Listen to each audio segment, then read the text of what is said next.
Bismillahirrahmanirrahim. Assalamualaikum warahmatullahi wabarakatuh.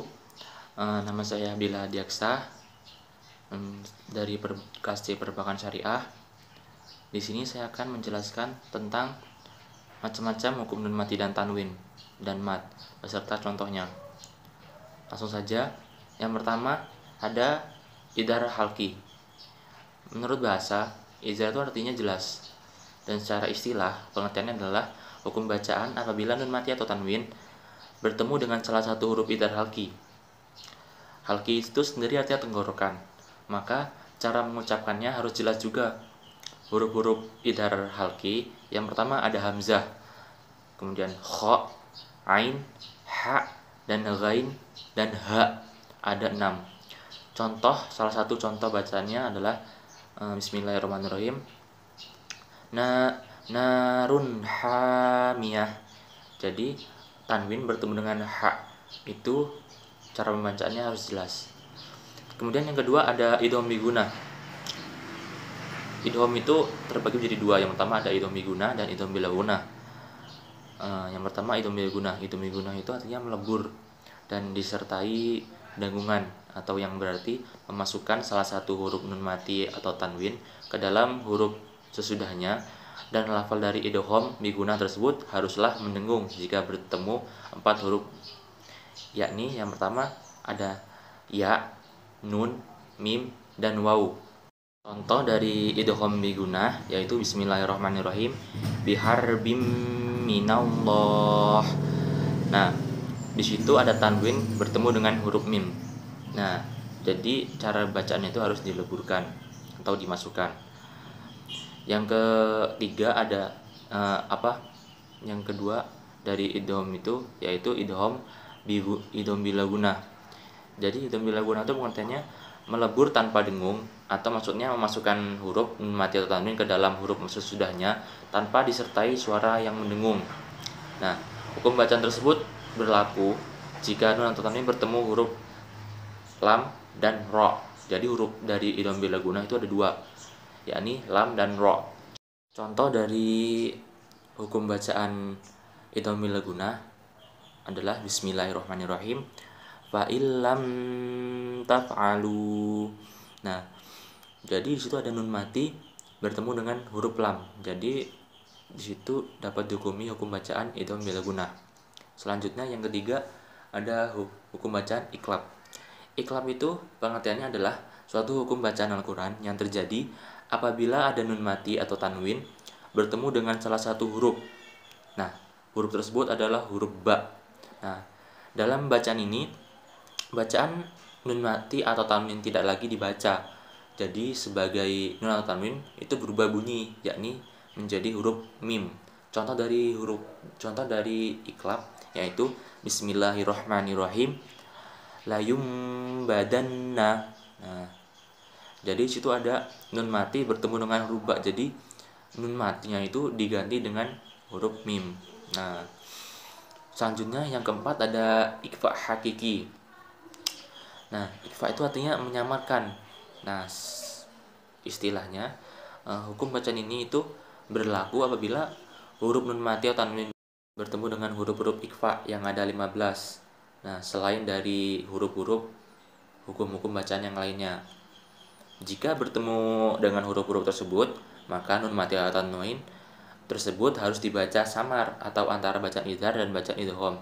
Contoh bacaan ikhfa hakiki, Bismillahirrahmanirrahim, tafa'a fasatna. Nah, di situ ada huruf tanwin bertemu dengan fa. Jadi dibacanya harus samar-samar atau dibaca hukum bacaan ikhfa hakiki. Selanjutnya adalah mat. Mat itu sesuai pada bahasa Arab yang artinya memperpanjang dan menambah. Sedangkan dalam istilah, mat itu adalah memperpanjang suara dengan salah satu huruf dari huruf mat yang asli. Macam-macam mat. Yang pertama ada mat tabi'i. Nah, pengertian dari mat tabi'i adalah alif yang terletak setelah fathah atau ya sukun yang terletak setelah kasrah, ataupun wawu sukun yang terletak setelah domah. Nah, di situ dibaca panjang. Contoh dari mad tabi'i adalah Bismillahirrahmanirrahim yaqulu. Nah, di situ ada lam yang sebelumnya ada wawu sukun. Nah, di situ dibaca panjang. Yang kedua ada mad wajib mutasil. Pengertian dari mad wajib mutasil adalah mad tabi'i yang bertemu hamzah pada satu kalimat sehingga dapat dibaca panjang. Nah, panjangnya itu sepanjang 5 harokat pada kalimat tabi'i. Contohnya sawaun. Nah, di situ sawaun itu merupakan satu kalimat. Nah, yang ketiga ada mad jaiz munfasil. Pengertian dari mad jaiz munfasil adalah mad tabi'i yang bertemu pada hamzah yang terdapat pada kalimat yang lain, bukan pada satu kalimat, berbeda dengan mad wajib mutasil. Nah, dan munfasil ini artinya terpisah dan membacanya seperti mad wajib biasa. Contohnya Bismillahirrahmanirrahim wala antum bima unzila. Nah, di situ dibaca mad jaiz munfasil. Yang keempat ada mad lazim kilmi. Mad lazim adalah sama halnya dengan mad tabi'i dan memiliki tasdid di dalam kalimatnya, dan membacanya juga harus panjang. Contoh dari mad lazim kilmi Bismillahirrahmanirrahim waladdallin. Nah, di situ dibaca mad lazim kilmi. Yang kelima ada mad lazim mukhaffaf. Pengertian dari mad lazim mukhaffaf adalah mukhaffaf kilmi adalah sama halnya dengan mad tabi'i yang bertemu pada huruf mati, sehingga dalam membacanya harus dengan nada 6 harokat yang panjang. Contohnya al-ana. Nah, di situ dibaca sepanjang 6 harokat. Yang keenam ada mad lain.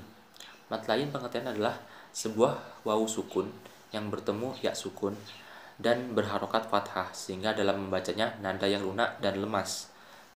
Contoh dari mad lain adalah Bismillahirrahmanirrahim roibun khawf. Nah, di situ ada ayat yang berbunyi khawf. Nah, di situ berlawanan dengan mad tabi'i. Nah, di situ ada wawu sukun, sebelumnya ada fathah. Nah, di situ dibaca mad lain. Selanjutnya ada mad arid disukun. Pengertian dari mad arid disukun adalah wakof atau sebagian tempat pemberhentian pada saat membacanya. Contohnya basirun khalidun wan nasi sami'. Nah, di situ ada di ayat kalimat ada ayat sami'. Nah, di situ dibaca mad arid disukun. Yang kedelapan adalah mad silah qasirah. Mad silah qasirah adalah hak domir, sehingga dalam membacanya harus dengan nada yang panjang. Nah, contohnya dari mad silah qasirah adalah innahu kana la syarikalah. Nah, situ ada innahu. Nah, hu-nya itu merupakan pengertian dari mad silah qasirah. Yang kesembilan ada mad silah tawilah. Pengertian dari mad silah tawilah adalah sebuah kalimat mad qasirah yang bertemu dengan hamzah sehingga dalam membacanya sama halnya seperti mad jaiz munfasil. Nah, contohnya Bismillahirrahmanirrahim indahu illa biidnih lahu akhladah. Nah, di sini lahu akhladah. Nah, di sini sesudah hak domir itu ada hamzah akhladah. Nah, itu merupakan contoh dari mad silah tawilah. Nah, selanjutnya ada mad iwad. Pengertian dari mad iwad adalah sebuah kalimat seperti fathatain pada waqaf sebagai tanda pemberhentian, sehingga dalam membacanya seperti mad tabi'i. Nah, sama halnya seperti mad arid sukun, cuman bedanya di sini mad iwad itu menggunakan fathatain. Contoh dari mad iwad Bismillahirrahmanirrahim sami'a. Nah, situ fathatainnya sudah tidak dibaca tanwin lagi, tapi menggunakan hanya dibaca sami'a. Nah, kemudian yang 11 ada mad badal. Mad badal pengertian adalah sebuah kalimat hamzah, maka dalam membacanya sama halnya mad tabi'i. Nah, di sini contohnya Adama iman. Nah, di situ eh, bisa dilihat, di situ ada hamzah. Nah, di situ dibaca mad badal. Yang ke-12 ada mad lazim harfi. Pengertian dari mad lazim harfi adalah sebuah kalimat yang terdapat pada permulaan dalam Al-Quran sehingga pada huruf 8 diantaranya yakni nun, qaf, shod, ain, sin, kaf, mim. Nah, disitu merupakan contoh apa huruf dari mad lazim harfi. Contohnya adalah Bismillahirrahmanirrahim. Alif lam mim. Nah, disitu merupakan contoh dari mad lazim harfi. Nah, yang ke-13 ada mad lazim harfi mukhaffaf. Pengertian dari mad lazim harfi mukhaffaf adalah sebuah kalimat yang terdapat pada permulaan dalam Al-Quran sehingga terdapat pada huruf 5. Contohnya adalah ha mim. Nah, itu merupakan contoh dari mad lazim mukhaffaf. Yang ke-14 ada mad tamkin. Mad tamkin pengertiannya adalah sebuah kalimat ya sukun dan bertasdid dengan kalimat kasrah sehingga dalam membacanya dapat ditempatkan dengan benar. Contoh dari mad tamkin adalah Bismillahirrahmanirrahim an-nabiyina. Nah, di situ ada sebelum ya sukun ada ya berkasroh tapi bertasdid. Nah, itu merupakan pengertian dari mad tamkin. Yang ke-15 ada mad farqi. Mad farqi pengertian adalah sebuah ungkapan kalimat hamzah dengan wasol pada dalam alif ma'rifat sehingga dalam bacanya itu dibaca 6 harokat. Nah, panjangnya ada 6 harokat. Contohnya Bismillahirrahmanirrahim. Qul Allahu idna lakum. Nah, itu merupakan contoh dari mad farqi.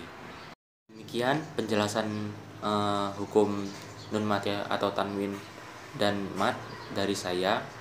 Kurang lebihnya saya mohon maaf. Apabila banyak tutur kata yang salah itu datangnya dari saya, dan apabila ada kebenaran itu datangnya dari Allah. Saya akhiri. Wabillahi taufiq wal hidayah. Wassalamualaikum warahmatullahi wabarakatuh.